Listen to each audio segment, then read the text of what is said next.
Hey foodies, welcome to liveloveloverecipes.com. இன்றைக்கி நம்ம சேனலில் நம்ம பார்க்க போகிற ரெசிபி வீடியோ என்னன்னு பார்த்தீங்கன்னா ரொம்பவே டேஸ்டியான ரொம்ப ஹெல்த்தியான ஒரு சைட் டிஷ் ரெசிபி. இந்த சைட் டிஷ் ரெசிபி பேர் என்ன அப்படின்னு பார்த்தீங்கன்னா முருங்கைக்கீரை முட்டை பொரியல். இது ஈஸியாக செஞ்சிடலாம். அது மட்டும் இல்லாமல் முருங்கைக்கீரையே பிடிக்கல அப்படின்றவங்களுக்கு கூட இந்த ரெசிபி நீங்கள் செஞ்சு கொடுத்தீங்க அப்படின்னா முருங்கைக்கீரை ரொம்ப பிடிக்கும்.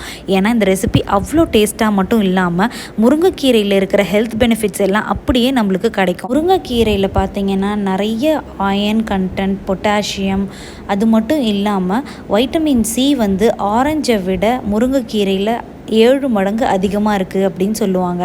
அதே மாதிரியே முருங்கைக்கீரையை பொறுத்த வரைக்கும் வாழைப்பழத்தில் இருக்கிறத விட 15 மடங்கு அதிகமான பொட்டாசியம் கண்டென்ட் முருங்கைக்கீரையில் இருக்குது அப்படின்னு சொல்லுவாங்க. ஸோ முருங்கைக்கீரையை நம்ம ரெகுலராக டயட்டில் எடுத்துக்கிறதுனால நமக்கு நிறைய ஹெல்த் பெனிஃபிட்ஸ் இருக்குது. ஸோ நெக்ஸ்ட் டைம் நீங்கள் எப்போது இந்த முருங்கைக்கீரை வாங்கினாலும் இந்த மாதிரி முட்டை பொரியல் செஞ்சு கொடுத்துட்டு எப்படி வந்திருக்கு அப்படின்றத நம்மளுக்கு கமெண்ட்ஸில் சொல்லுங்கள். இப்போது ஒரு கடாயை சூடு பண்ணிவிட்டு அதில் 2 டேபிள் ஸ்பூன்ஸ் ஆஃப் ஆயிலை ஹீட் பண்ணிக்கோங்க. ஆயில் ஹீட் ஆனதுக்கப்புறமா அதில் 1 டீஸ்பூன் ஆஃப் கடுகை ஆட் பண்ணி நல்லா பொரிய விடுங்க.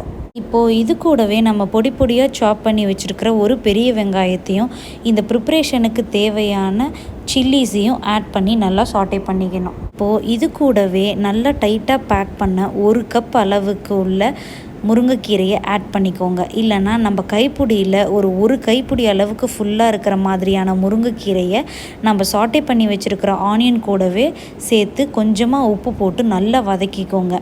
இந்த முருங்கைக்கீரை குக் ஆகிறதுக்கு மினிமம் 7 to 8 மினிட்ஸ் ஆகும். அது வரைக்கும் லோ மீடியம் ஃப்ளேமில் வச்சு பொறுமையாக குக் பண்ணிக்கோங்க.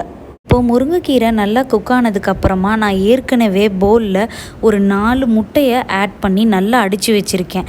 இப்போது முருங்கைக்கீரையோடையே நம்ம அந்த முட்டையும் ஆட் பண்ணிவிட்டு இந்த ப்ரிப்ரேஷனுக்கு தேவையான சால்ட் அண்ட் பெப்பர் பவுடரை ஆட் பண்ணி நல்லா கலந்து விட்டுக்கோங்க.